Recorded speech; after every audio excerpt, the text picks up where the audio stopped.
I have a lot of neurotypical wives that view this channel, and what they're really saying is not, why does my ASD husband miss things? What they're saying is, I'm exhausted from being the project manager of the entire house. So today's episode is not about empathy, it's not about theory, it's not about explaining autism again. It's about building a system that fixes the mental load. So we're going to talk about the Relationship IEP, which is going to be a system for household harmony. Now, if you're the neurotypical wife watching this and you feel like the household CEO, the default partner, the invisible scheduler, the emotional regulator, the one who notices everything, then this episode is for you. Now, if you're the ASD husband watching this and thinking, well, I'm trying, I just don't see it the same way she does, then this episode is also for you. Because today we're building something concrete. We're building a Relationship IEP. So, if you're in the neurodivergent world, you already know what an IEP is. It's an individualized education program. It doesn't assume the child will just get it. It creates a documented operating system. So we're going to do that for your marriage. Not because your spouse is a child, but because unclear expectations destroy neurodiverse households, and clarity reduces resentment. Now let's talk about the real problem. Okay? Let's be totally honest here. The fight is not about the dishes. You know, it sounds like, well, why didn't you do the dishes? But what your neurotypical wife means is, I'm tired of carrying this all alone. And what the ASD partner hears is, I've failed again. And then he shuts down or gets defensive or withdraws, and then the NT wife escalates. So if you're the partner escalating right now, let's pause. Escalation never creates a structure. It creates threat, though. And threat makes an ASD nervous system less capable, not more capable. So the issue is not motivation. The issue is that many ASD husbands don't operate from ambient awareness. Neurotypical partners track time, mess, emotional tone, upcoming deadlines, and visible responsibilities automatically and almost unconsciously. ASD partners often track what is explicitly assigned, what is rule-based, what is time-anchored, and what is systematized. So when there is no system, the NT spouse becomes the system, and that's where burnout begins. Now, let's talk about what is a Relationship IEP. Okay, it's going to have 5 components. Defined responsibilities, clear metrics, scheduled reviews, environmental supports, and consequences and adjustments. We're going to build all 5 for your household. This is not about helping per se. This is operational clarity. And here's the shift. We're moving from why didn't you do the dishes to the kitchen system resets at 8 p.m. That sentence alone removes 70% of the conflict because now we're managing a system, not criticizing a person. So, step 1, create the operating manual. This is literal. You have a shared document.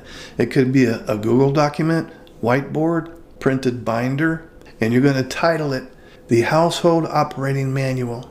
Now you're going to divide it into 4 sections. Section A, we're going to call it the Daily Reset Systems. For example, kitchen resets at 8 p.m. In other words, dishes washed and loaded, counters wiped, trash checked, dishwasher started. Another example, bathrooms reset Sunday at 7 p.m. In other words, towels replaced, sink wiped, trash emptied. Now we'll talk about laundry that runs on Tuesday, Thursday, and Saturday. Notice there's no ambiguity, there's no emotional interpretation, no, well, whenever you get the chance, take care of that. Just time-anchored rules.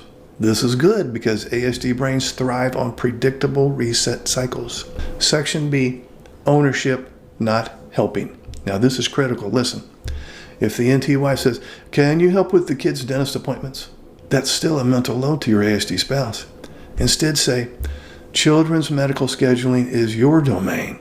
That means you track appointment timing, you schedule it, you confirm, you put it on the calendar, you handle reminders. Ownership includes noticing. Now, if you're the ASD spouse listening, ownership means she never has to remind you. If she reminds you, she still owns it. Now let's move on to section 3, visible task boards. You need externalized memory, whiteboard, digital task app because executive function challenges are real. And I forgot is not disrespect, but it's destabilizing if unmanaged. So the rule is, if it's not visible, it doesn't exist. So you create visibility. Now let's talk about Section D, emotional load division. This one is rarely discussed. Who tracks birthday gifts, school emails, holiday planning, social coordination, thank you notes, and so on? If one partner tracks all emotional and social systems, they will burn out. So you assign these as domains too. Segment 4, from blame to system. Let's model the shift. The old pattern is the NT wife says, well, why didn't you take out the trash? Then the ASD husband says, well, you didn't ask. And then the NT wife says, well, I shouldn't have to ask. Then the ASD husband shuts down. Now here's the new pattern. The operating manual says, trash resets nightly at 8 p.m. Ownership, husband, at 8:15 p.m.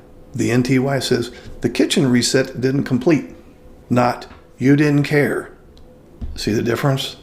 We're correcting the system, not attacking identity. Now, if you're the partner escalating right now, pause and say, the system slipped. That's emotionally neutral. That keeps nervous systems regulated. Now let's look at segment 5, weekly IEP review meetings. IEPs are reviewed. So is your marriage system. Every Sunday, 20 minutes, non-negotiable. What's the agenda? What worked? What broke? What needs clarity? Is load balanced? What needs reassignment? No character attacks, no historic grievances, just system analysis. Now, if you're the ASD husband, don't avoid this meeting. Avoidance equals escalation later. If you're the NT wife, don't use this meeting to unload emotionally. Use it to refine structure. Emotion can be processed separately. This meeting is operational. It should be treated like a business meeting. Segment 6. Why does this work? Okay. It works because it reduces ambiguity. It reduces emotional mind reading. It converts invisible labor into visible rules. It supports executive function problems, and it removes shame cycles. It also restores dignity. The NT spouse stops feeling like the caretaker, and the ASD spouse stops feeling like a constant disappointment. You both become collaborators. Now, if you're the NT wife watching this and thinking, well, I've tried systems, he won't follow through, then here's the hard truth. If the ASD spouse refuses structure, the NT spouse becomes the structure, and this is unsustainable. Now, if you're the ASD husband watching this, structure is not control, it's how you protect your marriage. Not because your NT wife is right, but because your brain operates best inside clear frameworks. This is not about dishes, it's about safety. A system creates safety, and safety creates harmony. So, build your relationship IEP and stop arguing about the dishes. Now, if this episode helped, share it with your spouse and schedule your first household IEP meeting this Sunday. Because marriages don't stabilize through intention, they stabilize through design. Please like, subscribe. I'll see you in the next video. Would you like to schedule a paid private coaching session? This will be in the form of a face-to-face Zoom call. Underneath any of my videos, you'll see this Calendly link. If you click on that link, it'll open up my calendar. You can pick the available days and times that works for your schedule. You'll get a follow-up email immediately after purchasing a session that will have the Zoom link that coincides with the day and time that you picked. I will get an email too that you scheduled a session, and I will be available on that exact day and time, and we will talk. I look forward to working with you.